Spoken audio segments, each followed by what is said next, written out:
राम राम दोस्तों, अगर आपने मेरे चैनल पे बाकी वीडियोस को चेक किया है तो अभी तक आपको पता लग गया होगा कि कैसे हम इंडियन क्वालिफिकेशंस बीएड के बेसिस पे और इंडियन जो टीचिंग एक्सपीरियंस है आपका उसके बेसिस पे आप टीचिंग काउंसिल ऑफ न्यूजीलैंड के साथ रजिस्ट्रेशन करवा सकते हैं और अपना प्रैक्टिसिंग सर्टिफिकेट भी ले सकते हैं। तो इस वीडियो में मैं आपको टीचर रजिस्ट्रेशन के और प्रैक्टिसिंग सर्टिफिकेट के बेनिफिट बताने वाला हूँ, किस तरह से ये रजिस्ट्रेशन हमें फायदा करता है। बेसिकली ये हमें 4 तरीके से बेनिफिट करता है। फर्स्ट ऑफ ऑल, अगर आप इंडिया में एक टीचर हैं, किसी भी सेक्टर में प्राइवेट या गवर्नमेंट स्कूल में आप टीच कर रहे हैं और आपको लगता है न्यूजीलैंड एक अच्छा कंट्री है और मुझे वहां मूव होना चाहिए, करियर अपॉर्चुनिटीज वहां काफी अच्छी हैं, तो आप ये टीचिंग रजिस्ट्रेशन और प्रैक्टिसिंग सर्टिफिकेट लेने के बाद डायरेक्टली यहाँ से किसी भी जॉब को आप अप्लाई कर सकते हैं और जैसे ही आपको जॉब ऑफर मिल जाता है तो आप वीजा प्रोसेस करके इजीली आप न्यूजीलैंड मूव हो सकते हैं। ये है फर्स्ट पाथवे जिसमें आपका टीचिंग रजिस्ट्रेशन यूज होता है। सेकंड, अगर आपके पास आपका टीचिंग रजिस्ट्रेशन आ गया है तो उसके साथ में अगर आपकी फाइल एलिजिबल है, आप कैपेबल हैं, एक टूरिस्ट वीजा ले सकते हैं न्यूजीलैंड का। कई बार होता क्या है कि कुछ कैंडिडेट्स के वहां फैमिलीज होती हैं, लिंक्स होते हैं या प्रोफाइल इतना स्ट्रॉन्ग होता है कि उनके लिए इजी रहता है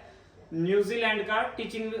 टूरिस्ट वीजा लेना। तो आप वो टूरिस्ट वीजा लें और आपके पास ऑलरेडी आप टीचिंग काउंसिल के साथ रजिस्टर्ड हैं अपनी क्वालिफिकेशन और एक्सपीरियंस के बेसिस पे, तो आप एक टूरिस्ट वीजा पे न्यूजीलैंड जा सकते हैं और वहां पे जॉब सर्च कर सकते हैं। जब आप फिजिकली वहां प्रेजेंट होंगे तो आप एम्प्लॉयर से मिल सकते हैं, इंटरव्यूज दे सकते हैं और काफी इजी हो जाता है और चांसेस काफी इंक्रीज हो जाते हैं आपकी हायरिंग के। जैसे ही आपको एक जॉब ऑफर वहां मिल जाता है तो आप अपना वो टूरिस्ट वीजा से अब आप अपना एम्प्लॉयर वर्क वीजा चेंज करवा सकते हैं। ये है आपका सेकंड यूज जो आपके टीचिंग रजिस्ट्रेशन का होने वाला है। थर्डली, अगर आपके पास कई बार होता क्या है कि कुछ कैंडिडेट्स यहाँ पे स्टडी वीजा प्लान कर लेते हैं, आप किसी भी टीचिंग कोर्स के लिए न्यूजीलैंड जा रहे हैं,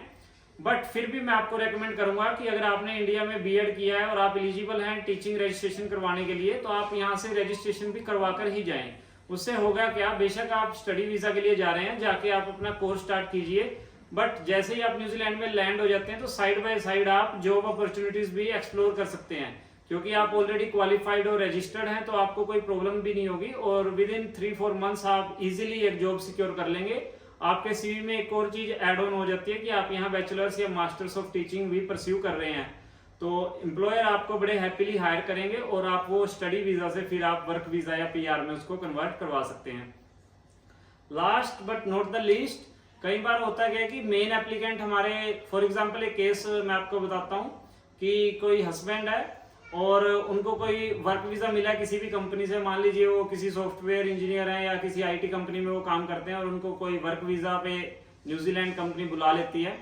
तो उनके जो स्पाउस होते हैं, उनकी वाइफ है, वो सेकेंडरी एप्लीकेंट होते हैं, उनका फाइल में कोई रोल नहीं रहता, उनको ऑटोमेटिकली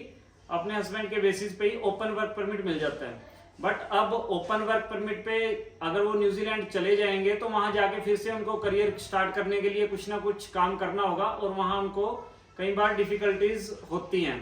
और जॉब्स करनी पड़ती हैं या पार्ट टाइम जॉब्स पे ही डिपेंड रहना पड़ता है। बट अगर आप इंडिया में क्वालिफाइड हैं और आपने बीएड वगैरह किया हुआ है तो आप अपना रजिस्ट्रेशन करवा के जाएं, आपके पास ओपन वर्क परमिट होगा, प्लस में आपके पास रजिस्ट्रेशन है ऑलरेडी, तो आप एम्प्लॉयर से कनेक्ट करके वहां पे इजीली एक जॉब सिक्योर कर सकते हैं और टीचिंग फील्ड में अपने करियर को आगे परस्यू कर सकते हैं। तो इस तरह से टीचिंग रजिस्ट्रेशन हमें 3-4 तरीके मैंने बताया किस तरह हमारे लिए बेनिफिट हो सकता है। इनमें से अगर आपका प्रोफाइल भी इनसे मैच करता है, सुटेबल लगता है आपको, तो आप अपना टीचिंग रजिस्ट्रेशन इंडिया से बैठ के जरूर अप्लाई कर सकते हैं, ले सकते हैं। हमारी किसी भी हेल्प के लिए आप मुझे, जो नंबर आपका फ्लैश हो रहा है स्क्रीन पे, आप उस पर मुझे कॉन्टेक्ट कर सकते हैं। बाकी वीडियोस को भी मेरी चेक कीजिए ताकि आपको फुल इन्फॉर्मेशन मिल सके इस पाथवे के बारे में। थैंक्स।